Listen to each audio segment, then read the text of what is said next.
Храната во следните 3 месеци се очекува да поскапи од 40 до 50%. Доколку итно државата не преземе мерки, граѓаните треба да очекуваат ценовен шок, предупредуваат од Стопанската комора. Поскапување ќе има на житните производи, брашното, лебот, свежото месо, сувомеснатите производи, млекото и млечните производи, но и на сите останати основни прехранбени производи. Се очекува поскапување на крајните производи да биде од 40 до 50%, а тука секако треба да се додаде и новата цена на енергенсите. Крајно време е за една итна средба и тоа со заменик премиерот во владата задолжен за економски прашања, и тоа во проширен состав со цел изнаоѓање решенија за ублажување на последиците од ценовниот шок со суровините во овој сектор, вели Васко Ристовски од Стопанска комора.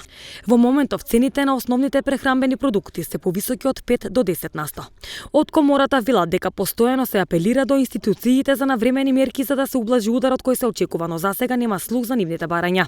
Потребно е менување на моделот на субвенционирање и инвестирање во нова технологија, зашто во иднина постои опасност да немаме домашно производство и да зависиме од целосен увоз, велат од комората.